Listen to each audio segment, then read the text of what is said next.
Hey, Lee Wolf here. We are live on Game Face Monday. Hope everyone had a great weekend. And as always, thank you for tuning in and watching and listening. Today, we have a special guest, and his name is Larry Bruce. He is a data advocate. He is an automotive innovator, and he's also the chief problem solver for BDC Box LLC. How you doing, Larry? Good, guys. How you guys doing? Good. Good. And as always, Mr. Richie Bello sitting by my side, ready to rock. Before we get rolling on the show, just going to run a quick video from our sponsor, and that is Shop Smart Autos. Hold on. Getting new customers is exciting and necessary, but while attracting new customers is important, retaining your customers creates an unending stream of revenue that keeps your dealership moving forward. Whether you're a marketing team for car dealerships or a dealership yourself, Shop Smart Autos has your retention tool, the VIN Retention Report. Anyone can find out how many cars they sold in a given period of time, but your VIN Retention Report will show by VIN the vehicles or customers you retained and the ones you lost. But that's not all. Shop Smart's technology can show you where your VINs ended up. Did they trade them in at another dealership? Did they switch models? Did they sell their vehicle privately or go to auction? You're constantly spending marketing dollars and time trying to target your current customers, but you could be marketing to customers that have moved on. And now you'll have the power to see where they went and change your strategy to target them in ways that brings them back. Not to mention, you can identify your strengths and weaknesses within the dealership to help lift up your staff and give them the confidence and drive they need to retain and gain your customers. The VIN Retention Report is yours at ShopSmartAutos, 4 dealers.com. It's the most powerful retention tool out there. All right, we are back with Mr. Larry Bruce.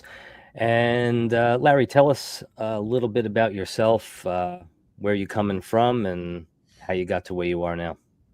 Oh, man. Doesn't have to be the whole story. Yeah.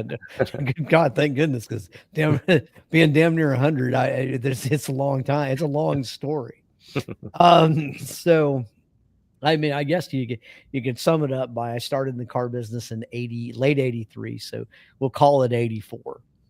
And worked my way through, and actually to where I owned a few dealerships with some very smart cats, Charlie Thomas and Red McCombs, and then one day decided I wanted to be a technologist, and so in '99 we started AIM Data, and we ran AIM Data for a long time. We did a lot of direct mail back in that day, and then we sold AIM Data to I guess you could call that the first CDP, because we did build a CDP and somehow managed to do 12 million pieces of mail a month out of a few thousand CDPs for dealers.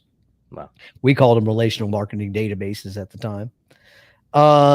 Then we sold that company to Reynolds and Reynolds, and I proceeded to work for Reynolds and kind of get out every now and then and start another company and then sell it again. So I've done that, I guess, about 4 or 5 times now in automotive. And now went out into power sports for a little bit. That was a fun ride. So started that in 2016, and then we just recently exited that, and now back in automotive and building kind of what's old is new again. AIM Data again. So now it's BDC Box, but interesting AI technology and database or CDP and data stuff. So that's kind of where we're at today. Okay, cool. Awesome. Yeah, and I'm sure that was the short version. I'm sure there were a lot of holes in there. Oh, there's a lot of things we can't talk about in there. So you're an advocate for the protection of data, correct? Well, I mean, I think I don't know if I would call myself an advocate. I think you'd have to, in order to be an advocate or something, you'd have to say that people aren't trying to do that. And I would think that most everybody is trying to protect their data in some way or some form or another. I'm a big advocate of understanding and utilizing your data to not have to spend as much money on advertising. I'm very, very concerned and very shocked at the amount of advertising dollars that we're spending online today, or spending at all. And but particularly online, we seem to have shifted. We didn't really save any money in advertising in the retail automotive space. With this new digital marketing technology, we ended up shifting traditional media to digital media and spending more. So now that we're up to, the last number I saw from NADA was $703 a new car. That used to be $250 a new car in the 80s, $500 a new car in the 90s. And now in the 2000, we're 703. We're going backwards, man. So somebody needs to stop this and stop the insanity. And I think really, I think we got, I was talking to some friends of mine recently and in the business, and I think we ended up, deciding that digital marketing made us not have to take care of our customer base anymore, or to have to even keep up with it. The CRM would drive the sales team, and the sales team would use that, and then we would digitally market and know when they're in market online, and we put an ad in front of them, they'll just come by. No. And those ads are now very expensive. I mean, in some cases, 5 to 10, I've seen as much as $20 a click. Wow. In some areas. That's insane. Because we would buy lists for pennies and direct mail them. And but you'll buy a click for $20 and you don't know a damn thing about that click. Right. The only thing I do know for sure is that 30% of the clicks you get are not real. That much I have confidence in. The rest of it, I don't know. So somehow we've traded knowing who we're putting direct marketing in front of with not knowing and spending more. And this is a good idea, but I don't see how. Yeah, Rich, what are your thoughts on that? Well, me myself, I don't believe in spending that kind of money for you to sell cars. I never did. I believe in working your database. I believe in prospecting your customers. There's no salespeople today that prospect like a gold miner. I got a book out there, and that's how I sold cars. It's not something that I came up with. That's really how I did it. I would prospect. There's none of that going on. There's just everybody. Well, there's no traffic. They just complain about no traffic, and the owner goes out and either buys leads that 80% of them don't convert. Okay. So because they send it to everybody else and it just doesn't work. And then they go out on Google and spend money, and on Facebook and spend money. And it's getting to that cost where Larry said it's at, right before COVID, it was 600, it just keeps going up, up, up, up. And they have a platinum in their dealership, which is their DMS. That's platinum. If they would do outreach to those customers and work with folks like Larry, they would have a tremendous ROI and ROA. Your return on your asset would be tremendous, because we all know this is a proven thing that when you concentrate on your previous customers, you get more value out of it. It's much easier to sell a previous customer than somebody that comes in from the street that doesn't know you. You got to give them a whole showroom thing, a whole thing. And a previous customers already knows the dealership, already has had good experience, because if not, they wouldn't be there. Now it's just about the salesman putting a deal together. And it is 16. Basically pretty much anybody's research will tell you it's more money to get a new customer than it is to retain retain a current customer, our research shows 16x more money to research to get a new customer than to retain an old one. You know, the hard part today is that a lot of dealers, you hear it. I get frustrated with it. I don't want to hear it anymore. Where a dealer says that my salespeople are just lazy. Well, if you got lazy people, fire them. Okay, yeah, and go get people that want to work. Right. I don't think they're lazy though. I think you think they're lazy because things aren't happening. But the reality of it is that if you digitally capture every opportunity in your store to sell a vehicle, there's too much. An average 150 car store has to contact 60,000 people a month if you've been in business for any period of time. Mhm. And if you add to that all the sales plus the service plus the warranty sold, warranty after sale plus service reminder, if you add up everything you would expect your BDC or your salespeople to do outreach to, it'd be 130,000, over 100,000 people and 130,000 conversations a month. That would take, if the average person could take 60 contacts a day or 60 conversations a day, that's all they did. You'd need 94 people to get a hold of everybody. Yeah. I mean, it's just the sheer volume of what you're not doing or what you're missing is not, your salespeople aren't capable. That's one of the reasons we built BDC Box, is because you're not capable. People are not capable of having the number of conversations that are necessary for a dealership to follow up on everybody. Right. And so, you know, the salespeople do the best they can to follow up on the one that they think are hot, you know, but you know, they're giving up after one or two tries on just about every inbound lead they get. And, you know, that's not a referendum on them. They just have to get on to the next one. They literally can't continue to follow up. It's just that there's not enough time. There's not enough time in the day to sell and follow up well. And then you add to that, you know, the leads that come in various forms. Not every lead is created equal. So you add to that the various, you know, level of interest in varying leads. And it's very frustrating for a salesperson to know what's a hot lead and what's not. Right. Right.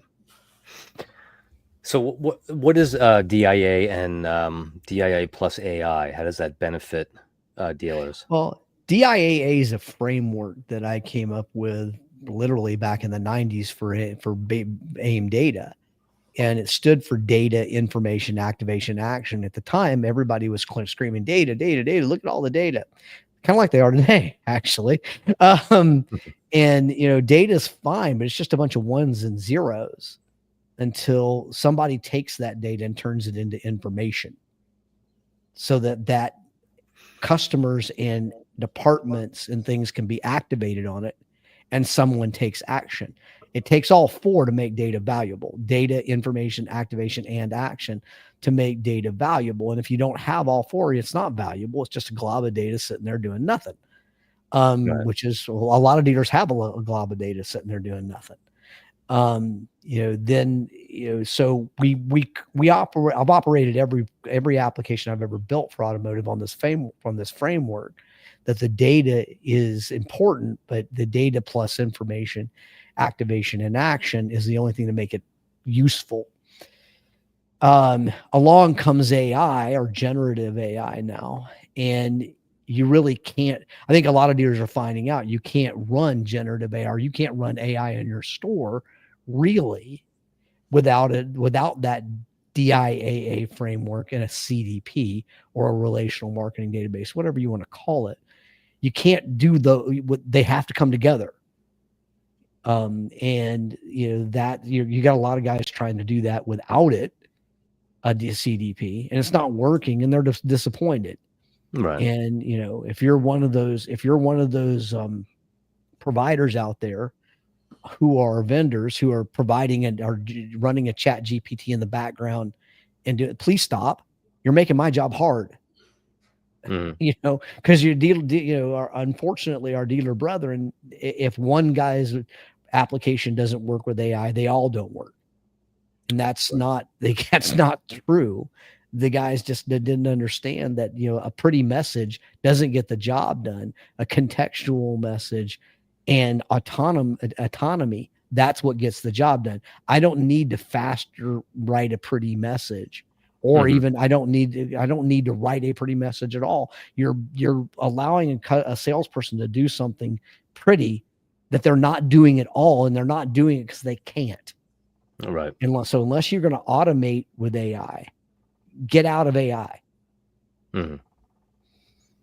Right. And Rich, and again, another big topic on the table, of course, is retention. So, and some of these numbers that were put in front of me yesterday, that in 2019, a retention rate for a dealership could be considered around 55% on domestic and 60% or higher on imports. I don't know how tight those numbers are, but that's pretty high numbers. But when we're running the SSA VIN retention reports, we're seeing numbers in the tens. Yeah, I don't know who came up with those numbers. Those numbers are way off. In 2019? Yeah. I mean, those numbers have been off. I mean, you think about those numbers have been off for a long time. Average service retention has held for forever in around the high 40% percentile range for a dealer, right? For any dealer, doesn't matter who it is. We've been building databases for dealers for 25 years. I've not seen one yet whose service department wasn't 50% of them or more had never bought a car from them. Right. So if 50% of your service ROs have never bought a car from you, you're at a less than a 50% sales retention rate. Right. That's our service retention rate. Right. That's just straight math.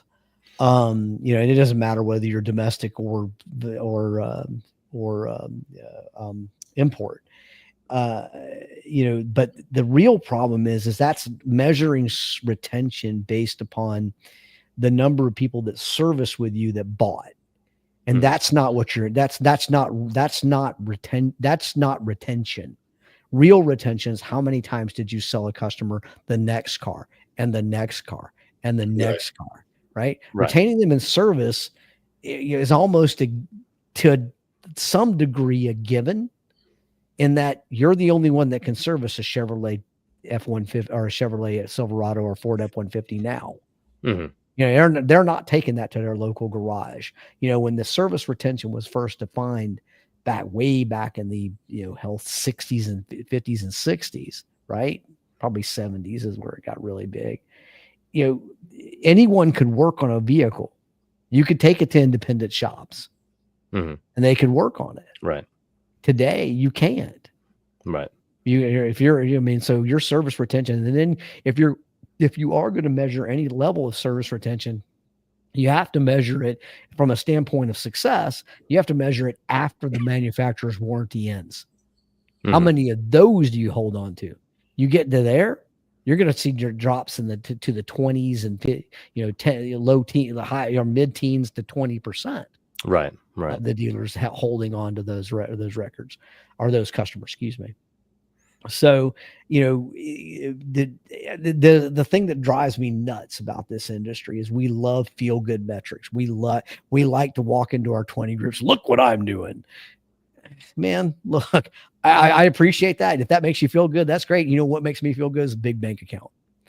So I don't really care about my 20 group. I care about my bank account.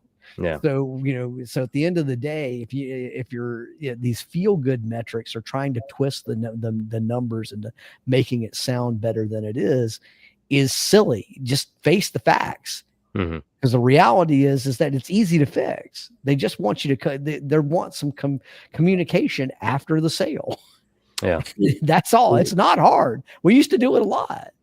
We just don't do it as much anymore. Now we want to target you when you're in market and bombard you with ads online. And somehow that's going to fix the problem.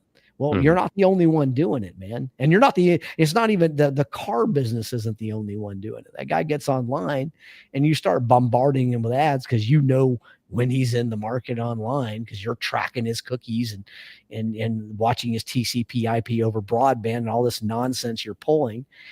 By that time, you're too late. He's already decided where he's going, and he's not paying attention to your ad or any of the other 63 ads he got in that session. They're not that you're not accomplishing what you think you're accomplishing. Unfortunately, Google's going to be mad at me for saying this, but they fed us a line, and we bit. Right. And now we moved our entire, $8 billion ad budget to them, or a big chunk of it. Right. And it's not any more effective there than it was on television. And here's what the thing is, the advertising companies that are doing that are going after the dealer and hitting them with more and more budgets and more ads. Well, they say, well, I had a bad month, my conversion was nothing. Okay, that means because you got to add more, and they're going for it. They're obviously are going for it. And all they have to do is focus with a company like yourself, right? Well, it's not all they have to do, but yeah, I see what you're saying. I mean, let's get back to the basics, right? The basics at the end of the day for us as the dealers was control your customer base, have your customer base. I can guarantee you can walk into any dealership today and if the sales and walk up to the sales manager as a salesperson and say, hey, boss, traffic's low. I mean, it's slow, man. I just don't know how I'm going to sell cars. And you know what that guy's going to tell you? Go work your customers. Make more calls. Yeah. Go, he's going to tell you to go to work. Right. Yeah. But when I ask a dealer to do the same thing, they don't even have a customer base or a list to go do it with. So the very thing you would tell your salespeople to do, you can't do. Why? What are you waiting on? What are you trying to accomplish here? You can't do what you're asking your salesperson to do. So it's kind of weird that we dropped off. We lost this because for a long time, from 1999 to 2000, and I know 8 before I sold the company to Reynolds and Reynolds, that's what we were focused on. Let's get our customer base in line. Let's keep constant contact with our existing customers, turn them into repeat buyers, get referrals, do, all the things that, I love. At that time I would do business. I spoke in a lot of Jim Ziegler's sales management forum meetings in Atlanta. I'd go there just about every month.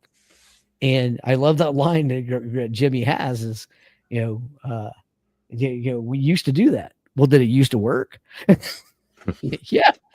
And why'd you stop? Right.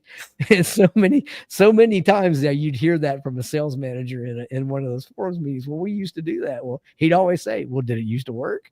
Right. Well, yeah. Then why did you stop? It's silly. Somehow we decided to stop and we decided to stop and spend more money. That's the really wild part. We decided not only are we going to stop doing this thing we know works, we're going to do that. And then we're going to throw more money at it. Right. Right. So I don't know who decided that somewhere, but somebody made that decision and we all jumped on board. That's what's weird. That is unusual for the car business. We're usually much more skeptical than that. So I don't know. How about this retention thing, like we have the data, right? But Experian has the data too. You can go out there to Experian and ask them for one simple report, vehicles in operation. And when you see where the vehicles of operations are, the last quarter was ridiculous. Where they are per franchise, it's terrible. And as the OEMs are saying, like Ford, take Ford for an example, you're from Houston, so you know what the deal is there. If you're a Ford guy, F-150, you're always going to buy an F-150. That's just the way it works, right?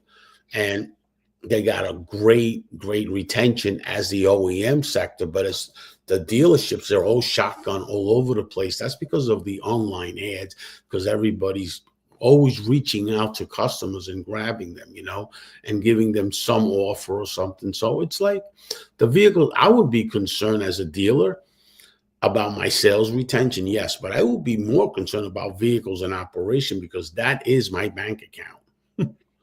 Yeah, You know, well, I mean, those if you have customers come back to if you service. have if you have a database to talk to those customers and talk to them rather than at them, that is your bank account. You know, if Yeah, you don't have that and you're relying on your DMS to be it or your CRM to be that database, then you know it's not working. And the reason it's not working is there's more pieces to it than just um,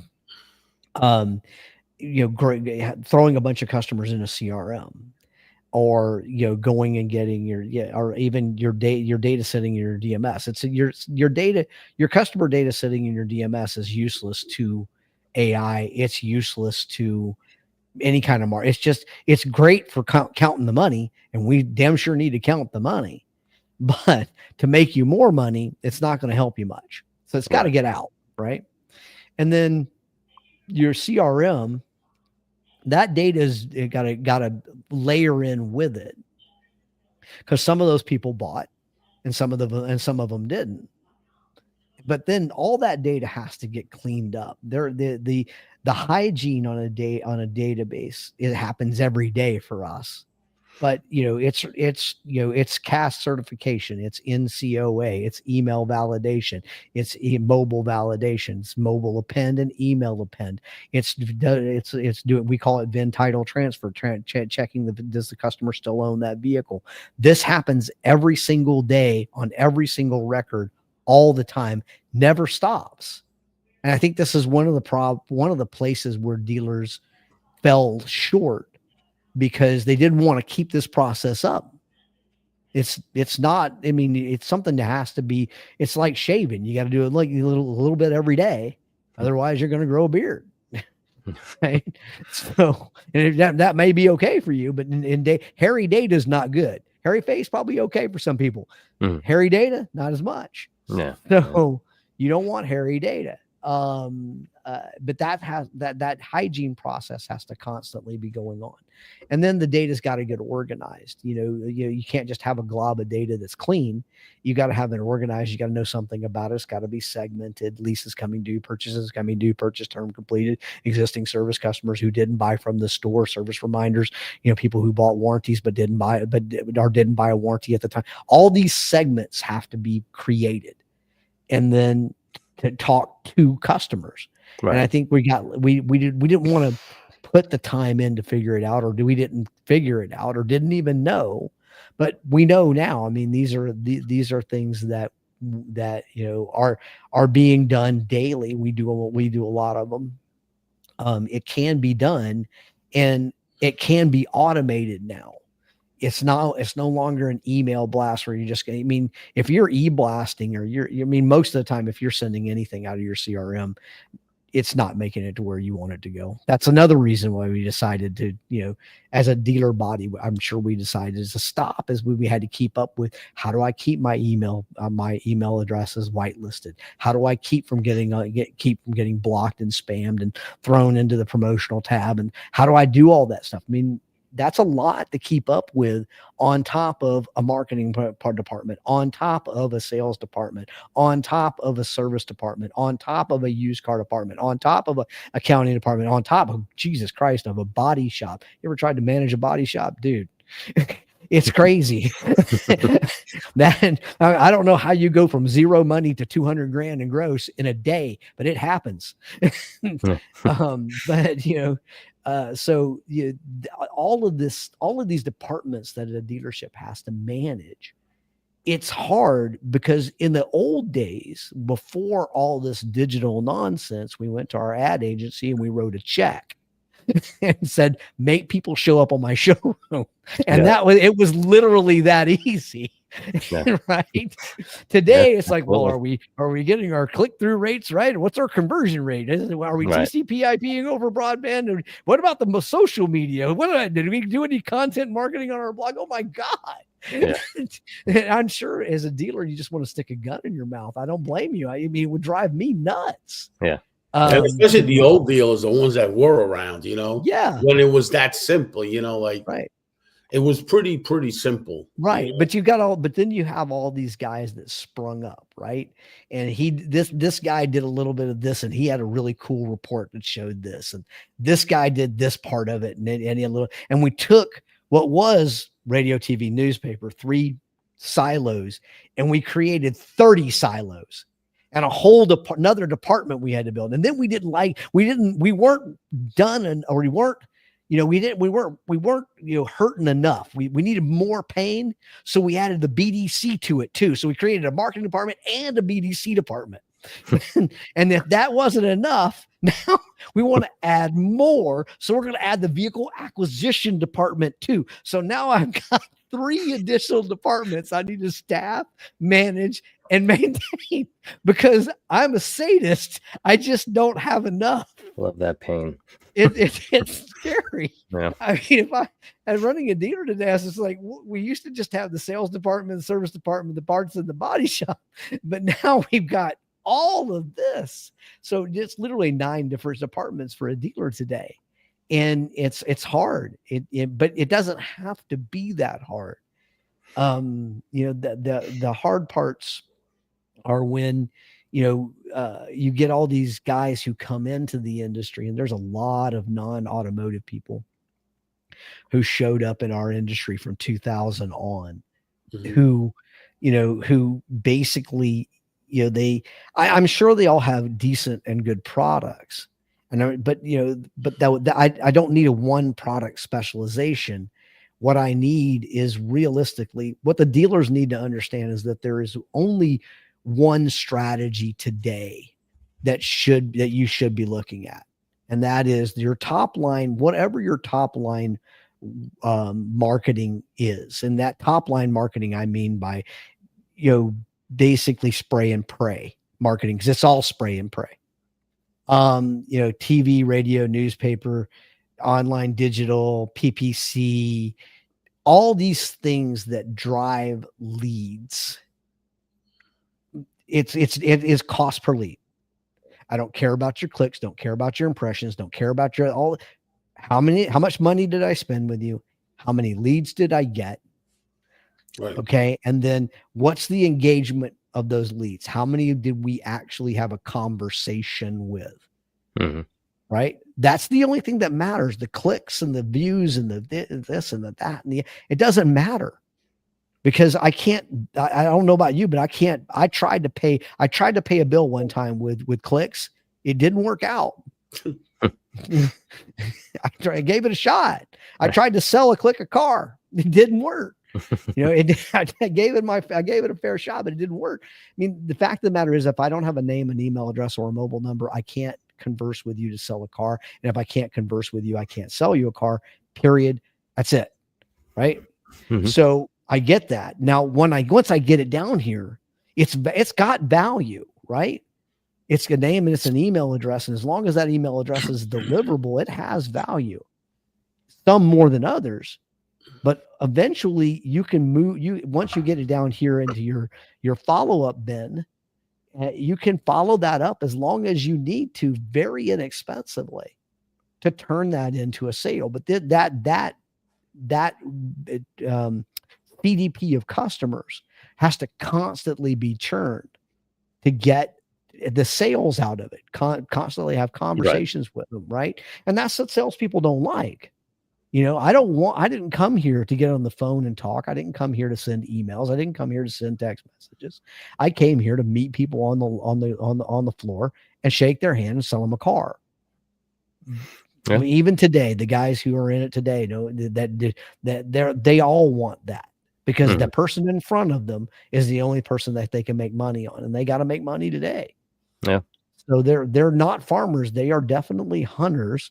They're not going to, most of them will not do this kind of thing. So you need something that can do it. And the reality is that you need something that can do it at scale, because you've got a lot of conversations you need to have.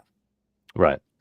And that's I think the problem with the car business today. We stopped trying to have these conversations. We thought that we just throw all these banner ads online and do PPC ads and we would get the customers, and to a degree you do, but what do you have to spend to do it?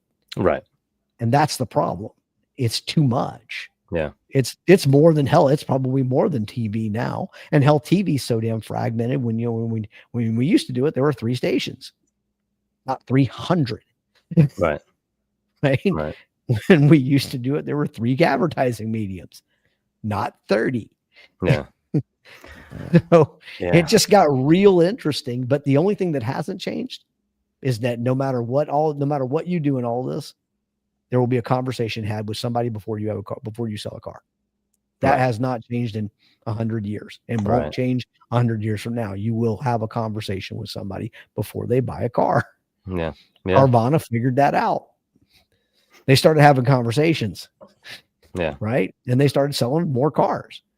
Now, the other troubles may cost them. They may end up in the Bill Hurd situation here not too long from now, but we'll see how that works out. It didn't work out well for Bill, and I don't think it's going to work out well for them either.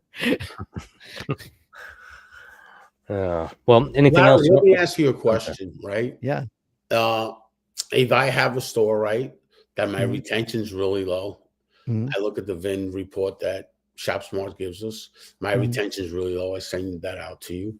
I says, Larry, I want to hire you to help my retention, right? Mhm. What is it you could do, right, to help that dealership retain more of his customers? And what kind of budget does that dealership need for you to go to work here? Well, first of all, no matter what you do, whether it's with BDC Box or whoever, it doesn't matter. Get a CDP. Now, there are some CDPs that are better than others, but get a CDP. I'm going to tell you a CDP is going to be your DMS, your CRM, Mhm. your floor level traffic, all your behavioral and contextual level kind of traffic, your all your website traffic, all your de-anonymize as much of that website traffic as possible. All of that's going to come into your CDP to what we would call a DIAA level CDP. But even if you just got one that had CRM and DMS data and that was it, it's better than nothing. Correct. So get something. But if you get, but something's better than nothing. So start there. But, after that, what we would do with that CDP is basically what you would expect your salespeople to do. Only we would do it with AI for 2 reasons. One, it's consistent, it's inexpensive, it's going to converse with the customer at a level that needs that they're at that time, and it's going to do it the same way every time. 2, it's going to get everyone. It's not going to just decide today I want to only talk to 5 people or 50 people because of my mood. It doesn't get sick. It doesn't, conversations drive marketing. Marketing is a conversation. There's an old adage from 1999, or it's not, I don't know if you call it an adage. It's a manifesto. It's called the Clue Train Manifesto. Look it up. It was written in 1999, but it starts out, marketing is a conversation. Right. And they predicted in 99 that AI would have these conversations at scale that would help drive marketing costs down and higher customer experience, because nobody wants to be advertised to, nobody wants to be campaigned, but everybody, when they'd like to buy a car, would like to have a conversation. Absolutely. Right. Yeah. Right. So we would have those, our AI has those conversations, not campaigns. We don't reach out and say, and yell at you with offers. We reach out and ask customers questions and start conversations that way and answer questions.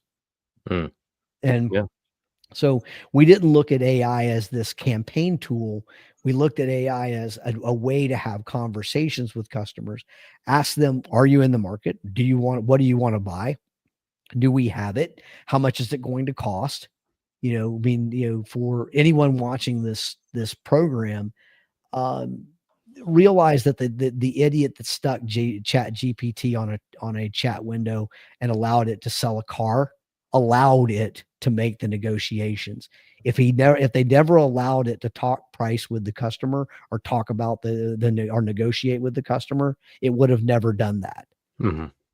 Okay. So that was bad programming and bad use of AI, not what AI will do every time, no matter what it is. You cannot convince our AI to sell you a car for anything less than what you have it on your website for. It's not going to do that.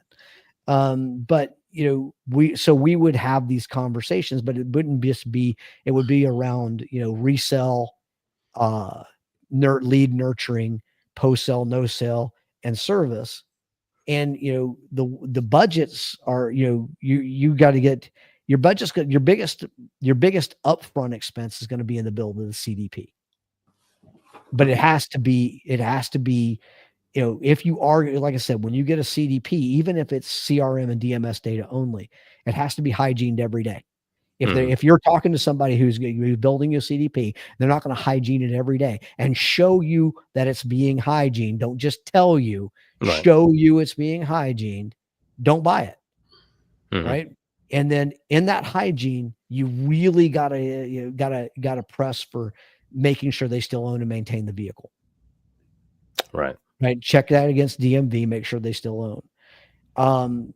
And then finally, when you do get the CDP, if its only function is to provide email addresses to the demand side platforms so that you can target these guys with online ads, that's probably the lowest and worst use of a CDP you could ever think of.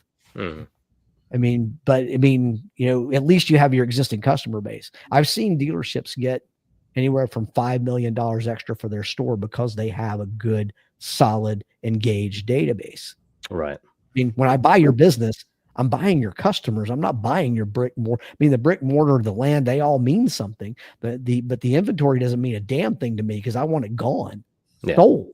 And the only way I'm going to sell it is with your existing customers. Right. So, that's what I'm really buying. So, I'd say that, the budget, you need to budget for your CDP so that it's cleaned up front and kept clean daily. And then finally, for us, I don't like this process without success. I like success-based pricing. We are at the point back when we had AM data, you'd get dealers all the time who would tell me, well, you send out this direct mail campaign and, you do the matchbacks and I'll pay you for every car. And I would tell them, no, you won't, because you'll owe me more money than you'll want to spend. This thing will end up costing you $10, $5 a direct mail piece, just some ridiculous number that you're not going to pay. Oh, no, we will. And then the matchback would come back and they would go, no, I'm not paying you that. Yeah, right. And so we stopped doing it. We just did the direct mail thing. But today, you can definitively show, I sent an email, it delivered, they opened, they responded, we responded, they came in and bought.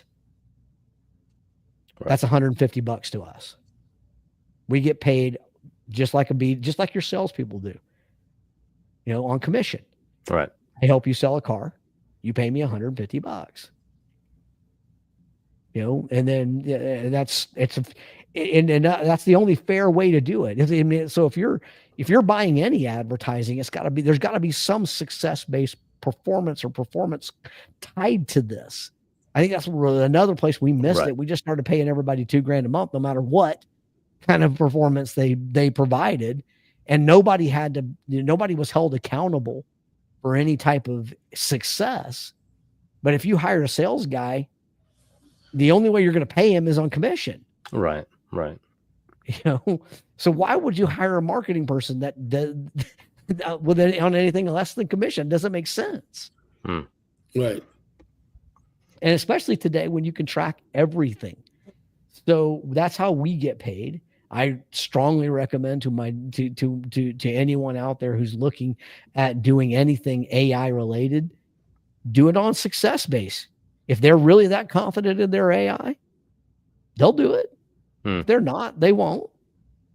And that's okay too, but I mean, move on, because you would never pay a salesperson, a $5,000 a month salary if they didn't sell a car. Right. You might give them 90 days of that, and then you got to go. Right. But some of these guys are on some of these platforms for years, and then they can't tell you when it sold. but it got me a lot of clicks. So that's how we would do it. We would come in when we're done, and we would run our AI program, track the conversations. If the customer came in and bought, you pay us $150, and we're happy and want to work that way. It's more expensive to the dealer, but is it? Right. I mean, typically we're talking to customers you're not talking to. Typically, we're taking on customers your salespeople have given up on. Mm-hmm. I mean, it's just, I hate to say it, but I'm working on your inefficiency. Right. And making good money doing it too. But then again, you are as well. So when we're all aligned, selling cars, man, when we're all aligned, you can't be anything but happy. Yeah. The product works, if you do an outreach to your customer consistently all the time, it's just going to get better and better and better. You're going to see that flow go up and up and up. It's never going to go on the other one, especially when you're doing that and your competitor is not. You got that edge on them. Yeah, we all know that growth is in the fringes. Everybody can get the laydown. Right. The growth is in the follow-up. And the guys who sell more follow up more. They just do. But it's not hard today to follow up. It's not hard anymore to automate that follow up. And I don't mean template based. When generative AI came around, it revolutionized communications or conversations, right? Now, all these silly people who are trying to convince you that you can just plug your data up to AI and AI is going to tell you what to do with your data. That's stupid. Yeah. Okay. Right. You don't plug data in. You don't plug data into AI and AI fix your data. You plug good data into AI and AI acts on good data. It's just flipped. Right.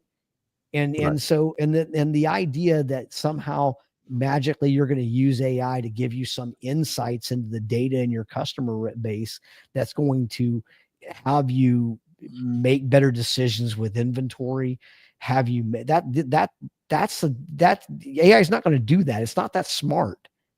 It's really not. Right.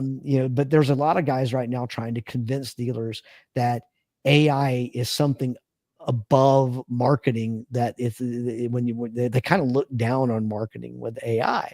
But then again, as a dealership, that's all you are. You're a marketing and sales entity. That's all you do. You sell cars, you sell parts, you sell service. You don't make anything. Right. Right. You sell. So don't take your eye off that ball. This is the greatest sales tool probably since direct mail. I don't know. I mean, it's this ability to take and craft a message based on, you guys know what format is, right? Or are you too young? You guys look younger than me. I'm not. No. Yeah. Well, format's an old thing we used to use in the car business called family, occupation, recreation, motivation, animals, and teams. Format. The 6 things you can talk to a customer about to gain rapport. And so you train a sales staff to talk about one of these things. And then that gets you that rapport. Well, that also amazingly enough allows us to go out to Facebook and scrape any part of this information about a customer, so that when we open up an email or we open up a conversation with a customer, we can use, hey, how about those Texans yesterday? Close game. Right. We can open up that conversation that way if the guy's a Texans fan. Or if they pets, and pets are in the world to get to know somebody. No, make no mistake. How's Fido? Hope he's loving sticking his head out the window in that new car. Mm-hmm. These things can be done now, where they didn't used to be able to be done. So Right. instead of sending out blasting one email message to 10,000 people, you have 10,000 email messages to 10,000 people. Mass customization. Right. It's tremendous. Yeah, That's a and game so, changer right there. no doubt. And you do it all without having to get, when I mean, I don't know if you guys ever did. When AIM Data had a huge production department, and our production department, their only job was to chase down dealers to get approvals for things that were in the direct mail piece that was going out, and chase down the print house to make sure the print house had it right. I mean, we had this huge just process. I don't even have that anymore. No production people at all.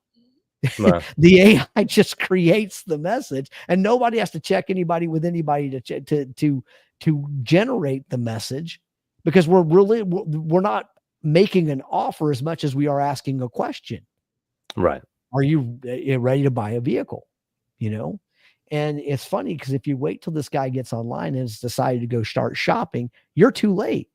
By that time, AI's already started talking to that customer well before they even got online. As a matter of fact, our AI might have just started the conversation to make them go online. Yeah. You're too late.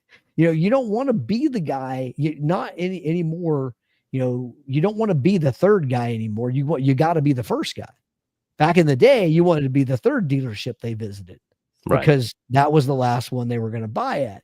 Today, you want to be they're buying at 1.2 dealerships, right? And you just don't want to be the 0.2, right? Yeah.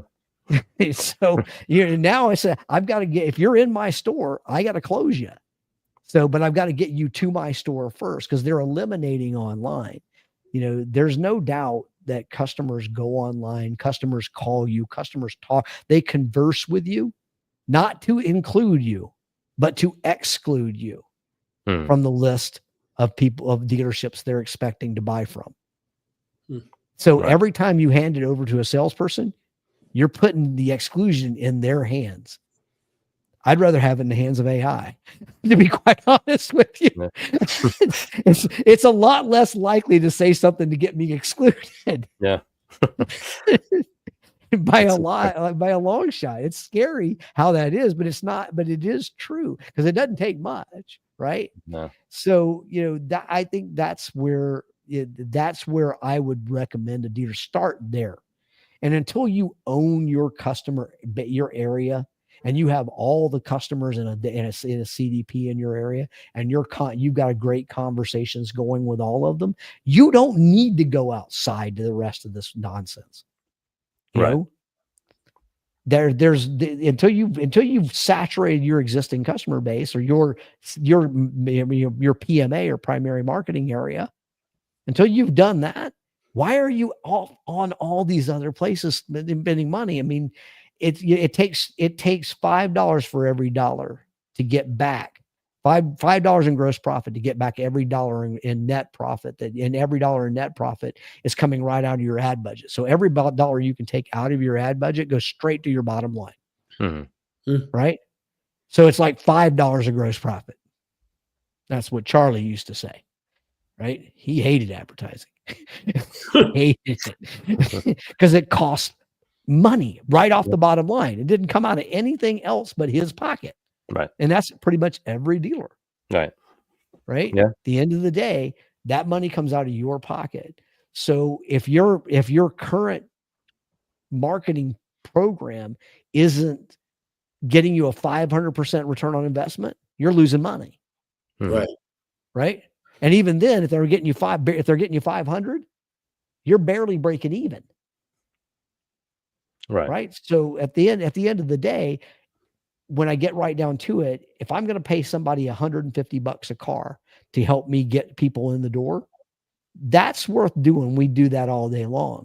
But our BDCs have gotten to the point where you got to pay somebody $6,000 a month plus $50 an appointment, plus another $150 to $200 when they sell one. Holy crap. Yeah. Yeah. That's where that math won't work. Certainly not at $200 over invoice. Right. That's insanity. So you got it. A course correction there has to happen, and I think it happens with conversations with your store. But that's at least what we're betting on. Right. So the answer, I don't know if that was a long way of answering your question, Richie. I apologize, but at the end of the day, I'd say every dealer has to have a CDP. This year, go get one. After you get a CDP, figure out what you're going to do with that data. Understand that the least useful is targeting ads online. That's the least useful. But there's a lot more that you can do with it. Once you get that CDP and you own the conversations in your market, then start looking outside to add more to your CDP. But understand, everything I do up here is really just to add more to my CDP and more to my conversations that are happening down here. It's not that. So its value is how much it can add to the bottom of this funnel, if you will. How much can it add, right? And then that's only caveat is that when I get a lead from you, is well over 70% of these, are they engaging? Because if you send me a bunch of leads, but nobody's replying to my emails, nobody's replying to answering the phone, this is actually worse. You got me working on busy work. And that's what's driving some salespeople nuts. These guys are supplying such poor quality leads that they're ending up chasing things that aren't even real. Right. I'm certainly not going to buy anytime soon.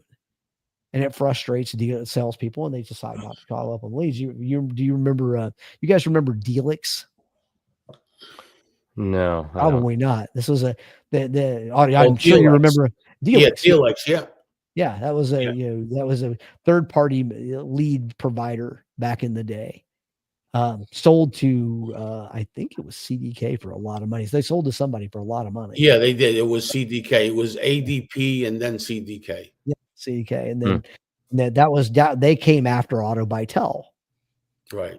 Who I don't think they're even in business anymore. I don't know. No, they're not. They're not. Yeah, but these third party lead companies, I can't say for sure, but there was a whole exchange for third party leads. Like I'd sell it to 4 or 5 dealers, and then for 20, 30, 40, 50, whatever I could get, right? And then once I was done churning that out, then you take them to the wholesale market and you sell them to a bunch of other third party lead guys who would then go resell them. So they're all it's the whole exchange, right? Yeah, this whole lead exchange. Right. And this whole seedy little world of leads being sold 30, 40, 50 times. And that's what kind of drove the whole first party leads and first party data market, or revolution, if you will, because this was happening. I'm not too sure it's still not happening. Oof. Well, it is happening. There's big exchanges out there. Yeah. Back when Delix was around, they were responsible for 500,000 leads a month. Yeah. Okay? It was huge. So big that it wasn't even funny. The problem is the whole thing apart, the third lead generation, why it's not working, right? Because they didn't go to you, right? You're just generating a lead from cars grew up. So the next time they're in the market, right, they're going to go to them. And of course, why are they going to go to them? Well, let's talk about it. Real simple, because the dealership never communicates with that customer through your system, right? So when they're in the market again, guess who communicates with them? Cars.com, Cars Guru, Auto Trader. They're sending out emails in the millions every day, and they're communicating with their customers. You're not. So now but they're not really their customers. Right. Because without your inventory, they'd have never done anything.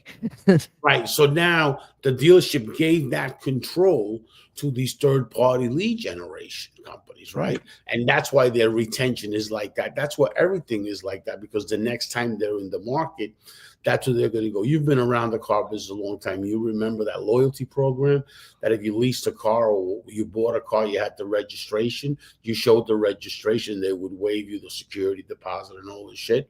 All that shit went away. There's no loyalty program.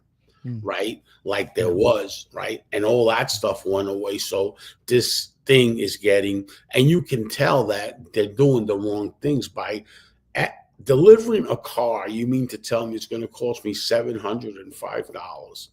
There goes my holdback. There goes my co-op. Watch, there goes my holdback. There goes my co-op. And if I get floor plan assistant like with Chevrolet, that goes too. So it's going to cost me $705. It's not really costing you $705. It's costing you a lot more. As far as the OEMs are looking at it, we're spending $500 or $600 a car. The dealership is spending $700 a car. It's costing you $1,300, $1,400 to deliver a car. The manufacturer has a lot more profit in that to soften. Right, there's something wrong with this picture. Then to deliver that car, then you gotta spend money with your BDC, with giving them money for appointments, giving them money for this, that, and then it just goes add. Before you know it, you have to do so much volume to hopefully get that money in service and in parts. Okay, that it's a break even in the showroom, or maybe you lose a little bit. So wait, you mean to tell me that with your platform, right, Larry, I have your platform. That means that if I continuously do that, I'm going to be independent. I'm not going to need these third-party lead generations. Not only we didn't need them to start with. We never needed them. Exactly. We turned over control to the customer online to Auto Trader when we decided that the internet was a non-event for the car business, right? We turned that off, and then by the time we figured out it was real, it was too late. We'd already the Auto Trader thing had left the station, and then to make matters worse, Auto Trader started building their SEO and their advertising all around your store in your name. So they're now ranking for your store against you in your market. They're competing with you with your advertising dollars. And by the way, or with your inventory rather, excuse me. And by the way, they ain't helping you with your floor plan, right? They're in a sense utilizing your product to make if it's an Amazon model. When you think about it, Amazon charges the seller right, to sell the product when they sell it through their platform because they got the customers. Well, Auto Trader went and got the customers, and now they're charging you to be on their platform, your inventory on their platform, so that you can get a lead, hopefully. But the leads that come through there are the lowest quality leads most dealers get. And so I'm still very, very confused as to why you're there. Why do you have your inventory there? When it's the Orbitz model, right? No one ever buys a ticket through Orbitz, hardly, but they do go there to find out the price, right? and then they go directly to United or the Delta or whoever to buy the ticket, right?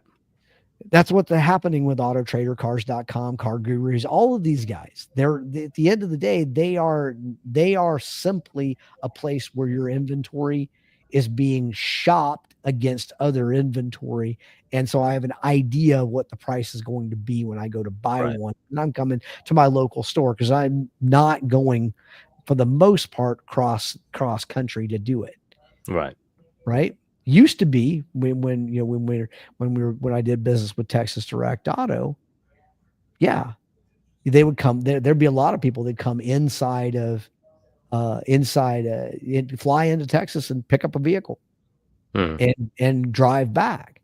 But that was because they were pricing the market. No one else was. Now everybody's pricing to the market. Right. So that advantage has gone away. Hence the reason why Texas Direct Auto is not in business anymore. Neither is Zoom. So at the end of the day, I don't think third party. I think the third party lead providers, like the leads that you're getting from there, there's a percentage that are not coming from the platform. They're actually buying on the exchange. And then they're supplying them to you because they need to show you you're getting leads. Right. Right. They need to prove their value. So, I don't, to what degree, who knows? But the fact of the matter is that if you're getting leads from AutoTrader, you're getting leads from Cars.com, you're getting leads from Car Gurus or anywhere else. If they're not engaging, if those leads aren't engaging, if they're, over 70%, Right. then stop. You're losing money. You're wasting time and losing money. Just stop. More leads isn't the answer. More engaged leads is the answer. Right. Right. Yeah, absolutely. Absolutely. And, Well, I think that any dealership that's out there has got to call Larry immediately. That's what I think. Well, thank you. we believe you. We're with you. We're with you, man. you agree? No. We're on your team. I've seen the product of Larry. I've had some tremendous amount of engagement with him. He is really, really good at what he does versus there's a lot of guys now, there's 4 or 5 of them doing what Larry does. Larry's got the experience, the knowledge of the car business. He's not just a tech of the car business in combination with that tech side is lethal versus a guy that's never been in the car business. That's just a tech. Well, that's great. I know of Larry for a long time. I just actually met him, but I know of Larry a long time because he worked with Charlie Thomas. And in my younger years, I worked there. I was sent there through the Nicholson Group at Charlie Thomas Chevrolet. And the one thing that I learned from Charlie Thomas that he says, Richie, if somebody doesn't listen to you, there's 3 reasons. Either they're deaf, stupid, or they just don't respect you. And that's the one thing that stuck in my brain about him. He showed me a lot of stuff with financial statements. He was really, really good at what he did. He was amazing.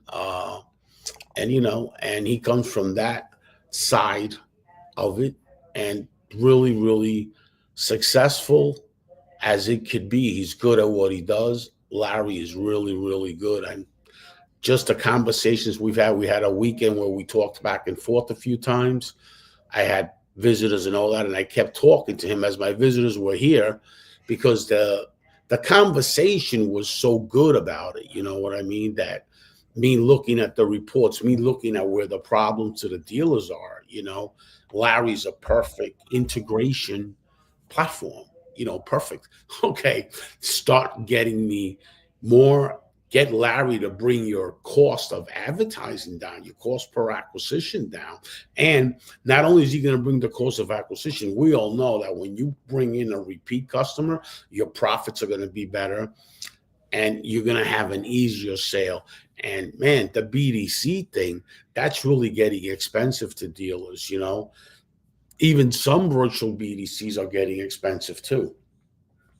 Now it's let me train you, Mr. Dealer, for you to do it on your own because the virtual BDC is getting expensive. You got to understand, everything's going up and up and up. An outsourced BDC, you mean? The outsourced BDCs are getting expensive. So even the BDCs should reach out to Larry because that's perfect. Listen, it's really, really, the cost of everything is getting higher. You go to the grocery store, it's higher than it was. Your car payment is higher than it was. Your marketing dollars are way higher than it was. We're mismanaging that. The only thing we could do with the cost of everything going high is when we see a platform like Larry's, jump on it because that platform's going to save you money until the next thing comes because on Earth, there's something called an evolution, and that evolution is always going. We don't realize it, but it's round. It starts circulating every 24 hours. And when it starts doing this, that evolution is picking up evolution and evolution. And that's the spin because we are in a planet that spins. So why wouldn't we spin, right? Yeah. But in that spin, that evolution is coming in. And guys like Larry, a few, maybe none, because I've never met a Larry that's that good at it. So in that spin, There's probably some people that are there that are in happy his about that. evolution, giving you the solution for you to lower. If anything, the first thing I look at as a dealer, I'm gonna lower the cost of my acquisition. If I lower the cost of my acquisition by $100, by 100, old Charlie Thomas used to say, by 100, Richie, that's 100 that goes right to my net profit, right to my bottom line, 100. And you take 100 times 400 cars. Yeah. That's I mean, I think again, it's 100. the old things that are proven is that you're keeping up with your existing customer base is a staple of the car business since the 50s. Right. You just need to do it as a dealer. You just need to do it at your level, not at the salesperson level anymore. I mean, it's great for your salespeople to do it, but at the end of the day, the salespeople aren't on the hook for the rent. The salespeople aren't on the hook for the expenses. You are. Right. So you need to do it. You need to take that on. And I will. It is harder to get outsourced BDCs and even outsourcing BDCs and overseas labor is getting difficult to hire. But the problem is there's still people, and the BDC. I don't know if you guys know this, but John Traver, the godfather of the BDC, he's in my town. I know John, but that the way the BDC is today is not what he built. No, it's not what John. The BDC really, realistically, back in John's day he did phone training. And you went into a cubicle and worked as a salesperson and worked your customers. There was no dedicated people in there. It was a place for the salespeople to get off the floor and do the things that they wouldn't do or couldn't do realistically at that time on the floor. Right. And that was the way the BDC got started. And somehow it then morphed into this manned or dedicated man thing that salespeople that people would sell appointments for, which is great. But the reality is we piled on another expense. So now that you if you have a BDC and you're not including that in the cost of your advertising, your numbers are off. Right. Because that's a big part of the cost of your advertising. So that's where your money's going. So it's funny how the digital age it didn't do what we expected it to do. We expected it to lower our cost of acquisition, lower our cost of advertising, increase our customer experience, and make it easier for us to get our product to customers. In fact, what it did was it fragmented the entire market, had a whole bunch of tech come in that didn't mean anything. Had a whole bunch of people basically, bring things to, or bring not important things to the table, confuse the dealers even more to where they had to go back and try to figure all this stuff out. And now we're sitting here, we have to face the facts. We're sitting here at $703 a car. Mm-hmm. Right. I've got, however, anywhere, if you're a good dealer, hopefully you got 70% of your leads are engaging. If they're not, then you need to look at your providers and look at your leads. It's not their BDC's fault. Let's put it that way. Yeah. Right. We end up here, and we end up here without a solution. I think that's the real hard part. Right. Is that we're all looking at trying, what do we do? Well, take the hard leap, go get your customers, spend the money, and get your customers in a solid CDP that you control. Right. Right. And that's the other thing I would add to that. There's some basics things that the CDP has to, the basic requirements, minimum requirements, right? Or table stakes, CRM data, DMS data, table stakes. If it doesn't do that, it's not a CDP. You don't want it. Mm-hmm. Hygiene doesn't do that. I don't want it. move on. My own API key that I control what vendors can access that data. You don't have it. I don't want it. I'm not going to, I mean, there are laws coming where if you're not in control of that data, you're in trouble. If you're not, and you only want to hand out the data that the provider needs to help you. And so let me add to that, the fifth, another thing, if that provider's not giving you a data sharing agreement that states clearly that they will only use your data for your purposes of your store and nobody else, and you don't need to sign it, they do. Mm-hmm. Right? If they're not handing that to you, you don't want it because you don't know what the hell they're doing with your data. Right. So, those are the minimum things: CRM data, DMS data, minimum; hygiene, minimum; API control, minimum; data sharing agreement, minimum. Those are the 5 things that you table stakes that you got to have to do my CDP if I'm the dealer. Right. If you don't have these 5 things, get out of my store. If your CDP today doesn't have these 5 things, get your data back from that provider. Number 1, have them sign an agreement before you pay another invoice that states that they will not keep your data. You're canceling, right, and they are not going to keep your data. And I'm not paying another invoice till I get it. And then go find one who meets these 5 criteria. Right. Right. That's just, it's nuts to turn your data over that, because what's going to happen? Somebody's going to get sued. Yeah. Oh yeah. Absolutely. And that's kind of what it takes in the car business. Somebody to get sued before we'll pay attention.